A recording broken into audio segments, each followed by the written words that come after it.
nation from the quicksands of racial injustice to the solid rock of brotherhood. Now is the time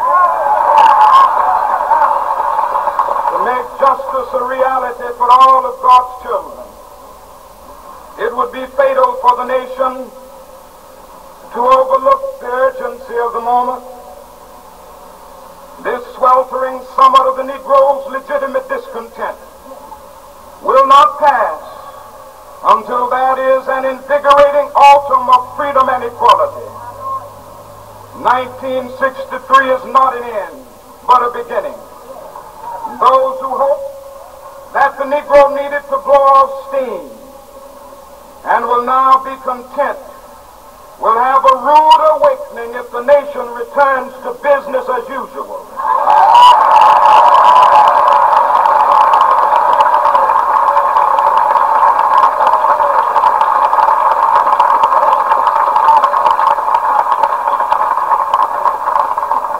There will be neither rest nor tranquility in America until the Negro has granted his citizenship rights. The whirlwinds of revolt will continue to shake the foundations of our nation until the bright day of justice emerges.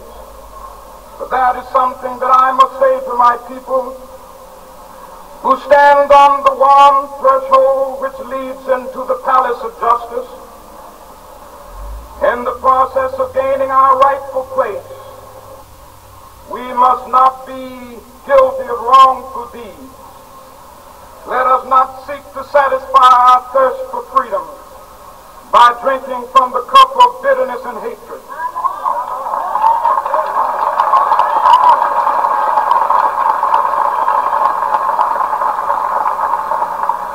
We must forever conduct our struggle on the high plane of dignity and discipline. We must not allow our creative protests to degenerate into physical violence.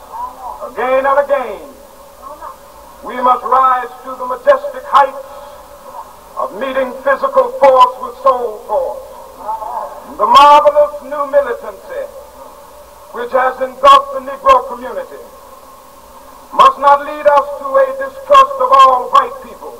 For many of our white brothers, as evidenced by their presence here today, have come to realize that their destiny is tied up with our destiny.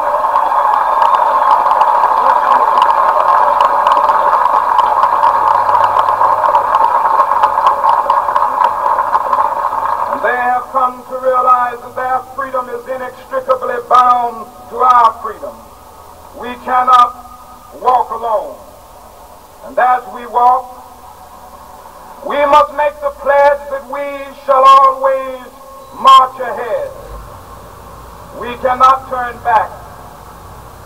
There are those who are asking the devotees of civil rights, when will you be satisfied? We can never be satisfied as long as the Negro is the victim of the unspeakable horrors of police brutality.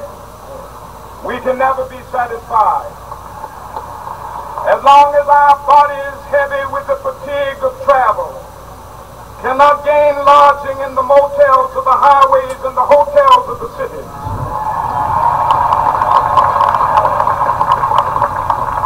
We cannot be satisfied as long as the Negro's basic mobility is from a smaller ghetto to a larger one. We can never be satisfied as long as our children are stripped of their selfhood and robbed of their dignity by signs stating for whites only.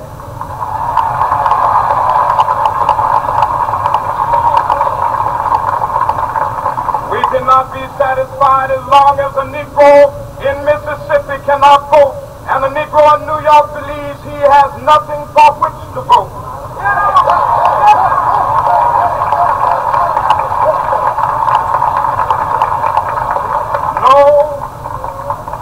No, we are not satisfied, and we will not be satisfied until justice rolls down like waters and righteousness like a mighty stream.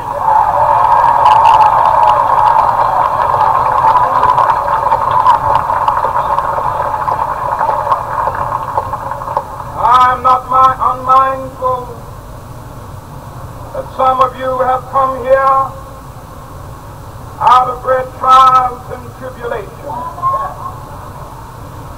Some of you have come fresh from narrow jail cells. Some of you have come from areas where your quest for freedom left you battered by the storms of persecution and staggered by the winds of police brutality. You have been the veterans of creative suffering.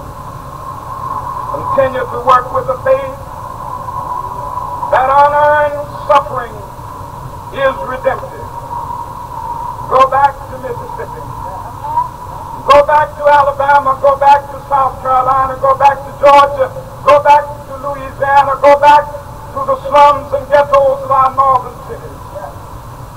Knowing that somehow this situation can and will be changed. Let us not wallow in the valley of despair. I say to you today, my friend,